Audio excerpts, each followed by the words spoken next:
منبر نور پر جلوہ بار گل گلزار برکاتیت آبروئے خانوادہ برکات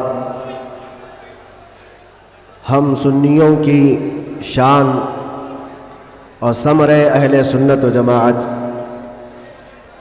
حضور سیدی و مرشدی تاج المشائخ امین ملت ادام اللہ اقبالہ اور میرے اساتذہ کرام، خصوصیت کے ساتھ فخر الاماثل حضرت العلامہ مفتی زبیر احمد صاحب قبلہ،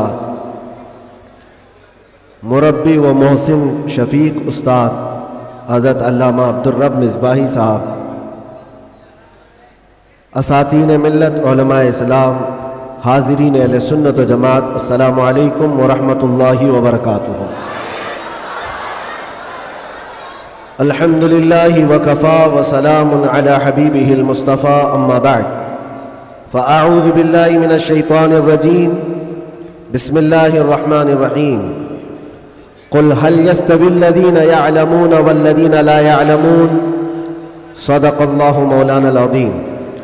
بارگاہ رسالت معاب صلی اللہ تعالی علیہ وسلم میں ایک بار درود پاک کا ہدیہ پیش کریں۔ اللہم صلی علی سیدنا و مولانا محمد معدن الجود والکرم وآلہ واصحابہ الکرام ابنہ الکریم وبارک وسلم صلاۃ دائمۃ سرمدا ابدا۔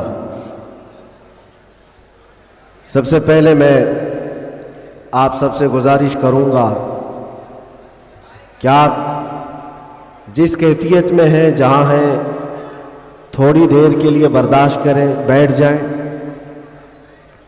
اس لیے کہ اب ہر ایک کو یہاں دیکھنا ممکن نہیں ہے،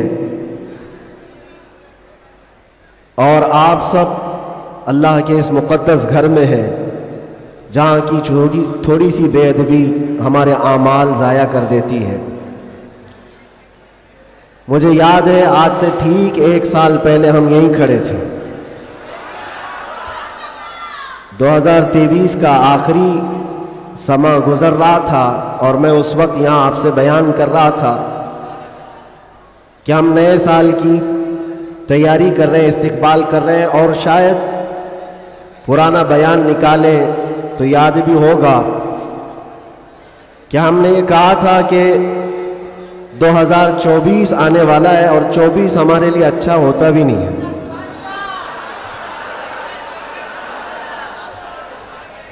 ہم نے اس کو ڈبل 12 کہا تھا۔ بہرحال جیسے تیسے 24 تو گزر گیا، لیکن اعلیٰ حضرت کا 25 آنے والا ہے۔ اب تو دور ہمارا ہوگا انشاءاللہ۔ 24 کے بعد ہی 25 آتا ہے۔ 24 جب گزر جائے تو پھر اعلیٰ حضرت کا 25 آتا ہے۔ میرے عزیزوں، آج کا یہ دن پھر ہم نئے سال کے استقبال کے لیے کھڑے ہیں۔ وہی ہجوم ہے، بلکہ اس سے کئی گنا زیادہ۔ جن لوگوں کو یہ لگتا ہے کہ اس دھار کو انگلی دبا کر کے روک دیا جائے تو یہ ممکن نہیں ہے۔ کچھ بات تو ہے کہ مٹتی نہیں ہستی ہماری، کچھ بات تو ہے کہ مٹتی نہیں ہستی ہماری، صدیوں رہا ہے دشمن دور زماں ہمارا۔ اور یہ اقبال نے ہم کو بے خوف کیا ہے، بزدلی نہیں سکھائی۔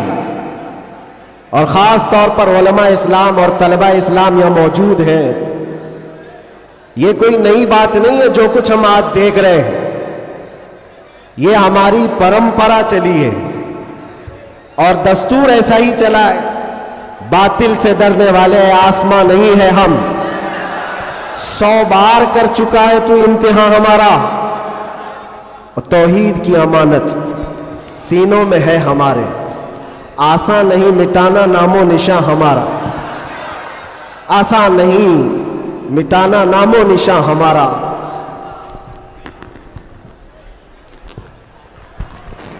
میرے عزیزوں، ہم اپنی طاقت کے بل بوتے، اپنے منصب اور اپنے عہدے کے بل بوتے اتنی بڑی باتیں نہیں کرتے. ہم جو بات کرتے ہیں وہ ایمانی طاقت کے بل بوتے، اس لیے کہ ہمیں ہمارے بزرگوں نے سکھایا ہے. آپ کی نالج کے لیے میرے اساتذہ کے بارگاہ میں میں یہ عرض کروں گا، ایک لمبے گیپ کے بعد تقریباً 10 مہینے ہو گئے، میں جلسے جلوس نہیں کیا. 8 مہینے تو اندر تھا، اور 10 مہینے کے بعد میں پرسوں پہلا جلسہ کیا، اور اسٹیج کا پہلا جلسہ کیا، اور وہ بھی گجرات میں کیا. سبحان اللہ، سبحان اللہ. اور کوئی ڈھکی چھپی بات نہیں ہے کہ چھپ کر کے چوری سے کیا. میرے عزیزوں، یہ میرے لیے اللہ تبارک و تعالیٰ کا انعام بھی ہے، اور تاریخ کی یہ سچائیاں ہیں. اسلام کو تم جہاں سے روکنا چاہتے ہو وہیں سے یہ پھیلتا بھی ہے. آج جا کر کے دیکھو، یورپ، امریکہ، سب سے کثرت سے وہاں پر اگر کوئی دین پھیل رہا ہے تو اسلام ہے. اس کی وجہ کیا ہے؟ اس کی وجہ بھی یہی ہے، اسلام کی فطرت میں قدرت نے وہ لچک دی ہے، جتنا ہی دباؤ گے اتنا ہی وہ ابھرے گا. سبحان اللہ، سبحان میں اللہ. اللہ کی بارگاہ میں یہ دعا بھی کرتا تھا کہ ہمارے دینی کاموں پر کوئی فرق نہ پڑے. رب تبارک و تعالیٰ نے میرے لیے جو میدان کشادہ فرمایا، میں نے ابھی 3 دن پہلے کے جلسے میں یہ بظاہر، ویسے تو سب ڈرتے ہیں ابھی، علماء بھی اور خاص طور پر میرے اساتذہ سب اس بات سے تھوڑے بہت اپنے اندر سہمتے ہوئے مجھے لے کر کے، میری سیکیورٹی کو لے کر کے. لیکن میرے عزیزوں، جو بولنے کے لیے اللہ نے مجھے زبان امانت میں دیا ہے، وہ جان بچانے کے لیے نہیں، دین بچانے کے لیے. کیا بات ہے، کیا بات ہے. سیدنا سرکار امام حسین رضی اللہ تعالیٰ عنہ کی بارگاہ میں بھی میں پچھلے سال ماریرا متحرہ میں تھا عرس کے موقع پر، اور ہمارے چاہنے والے بہت سارے موجود، خصوصیت کے ساتھ مقرر شہیر سید امین صاحب مجھ سے کہہ رہے تھے، آپ کو لے کر کے ہم بہت زیادہ خوفزدہ رہتے ہیں، ڈرتے ہیں، بہت زیادہ ڈرتے ہیں کہ آپ کا ہونا بہت ضروری ہے قوم کے لیے، نوجوانوں کے لیے. اس وقت میں نے یہ بات عرض کی تھی، سیدنا سرکار امام حسین کا امت میں ہونا کتنا ضروری تھا. واہ واہ. ان سے بڑھ کر کے تو کوئی ضروری تھا نہیں، باوجود اس کے سیدنا امام حسین نے عزیمت کا راستہ اختیار کیا اور کربلا کے میدان میں پہنچ گئے. میں یہ بات یہاں پر چھیڑا اس لیے کہ میں نے 3 دن قبل یہ بات بھی کہی تھی. مجھے ٹانٹ مار کر کے، تانا مار کر کے کچھ لوگوں نے بار بار یہ پوچھا تھا، اندر بھی باہر بھی، کہ کیسا لگا اندر کا ماحول، واپس آؤ گے گجرات، دوبارہ آؤ گے گجرات. میں اس وقت یہ کہا تھا، ہم ان کی نسل میں ہیں جو کیسر و کسرا سے بھی نہیں ڈرتے. کیا بات ہے، واہ واہ واہ واہ واہ. آپ کو پتہ ہے، آپ کو پتہ ہے اللہ تبارک و تعالیٰ کی یہ زمین، یہ رب ذوالجلال کی وسیع و عریض زمین، جس کو ہم نے ایک ہی جملے میں یوں کہا تھا، پائے مرا لنگ نیس، زمین خدا تنگ کیا نیس. بات ہے، واہ واہ. ابھی تک تو اللہ نے مجھے لنگڑا نہیں کیا ہے، اور جب تک پاؤں سلامت ہے ہر زمین پر جائیں گے. اور کوئی بھی غیر قانونی کام اگر ہم کر رہے ہوں تو ڈرنا چاہیے. دیش کے خلاف، ملک کے خلاف، قانون کے خلاف کسی گتی ویدھی میں، کسی ایکٹیویٹی میں ہم ملوث ہیں تو ڈر ڈر کر کے، سہم سہم کر کے رہنا چاہیے. الحمدللہ ایک بال برابر بھی ہمارے اندر ڈر اسی لیے نہیں آیا کہ ہم نے کبھی کوئی خفیہ پلاننگ نہیں کی ہے. جو بات کرنی ہے وہ ناموس مصطفیٰ کی، وہ 4 لوگوں میں بھی کہتے ہیں اور 4000 میں بھی کہتے ہیں. بے شک، بے شک. پہلی اب شروعات میں یہاں سے کرتا ہوں، اس لیے کہ آج اگرچہ میں 4-5 دن سے بیمار ہوں، لیکن اتنا مضبوط کرنٹ یہاں پر موجود ہے، کیا بات ہے، کیا بات ہے. اتنا مضبوط جو پورے بر صغیر کو کرنٹ سپلائی کر رہا ہے. بے شک بے شک. اور یہ کرنٹ کا ٹرانسفارمر ایسا ہے کہ یہاں سے جو سپلائی ہوتا ہے وہ سیدھے بغداد سے آتا ہے، سبحان اللہ. اور یہاں سے جس کی تار جڑی ہے وہ بغداد سے مدینے پہنچتا ہے، بے شک بے شک. اور جس کی تار کٹی ہے تو پھر وہ بے نور ہی رہتا ہے.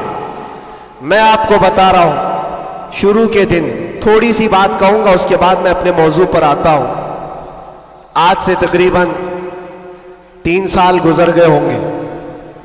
ہمارے ملک کا ماحول بڑا ہی عجیب ہو گیا تھا، جگہ جگہ گستاخیاں آپ سب نے بھی سنی اور دل محسوس کر رہ جاتا تھا. حالات بڑے پیچیدہ ہوتے چلے جا رہے تھے.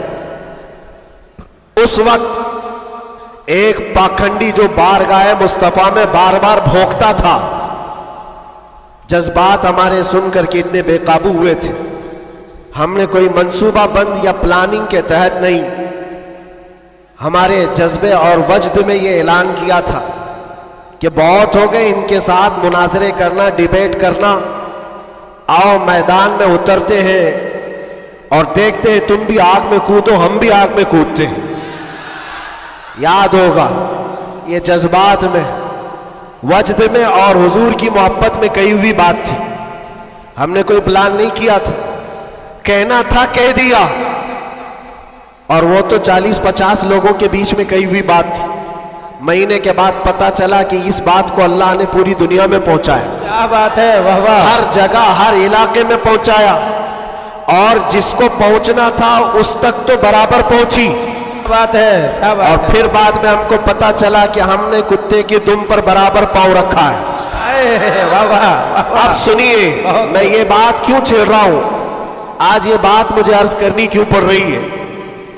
جذبات میں، وجد میں کہی ہوئی بات تو تھی، لیکن جب سامنے سے جواب آیا کہ ہاں ہم آنے کو تیار ہیں، تو پھر سوچنا بھی ہوا. اب میٹنگ بھی ہونے لگی، سب لوگ آنے بھی لگے، کچھ تو ہمیں ڈرانے بھی لگے، ڈرائے بھی تھے.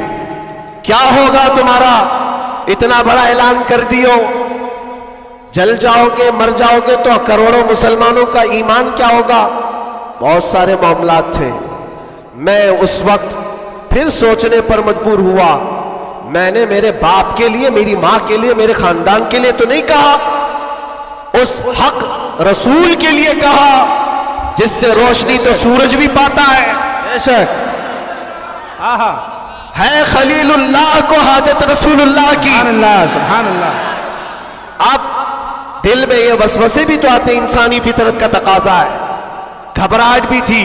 میں نے بہت بڑا اعلان تو نہیں کر دیا، کیا ایسی بات ہونا چاہیے، نہیں ہونا چاہیے. اس پہ تو بہت سارے تبصرے بھی تھے.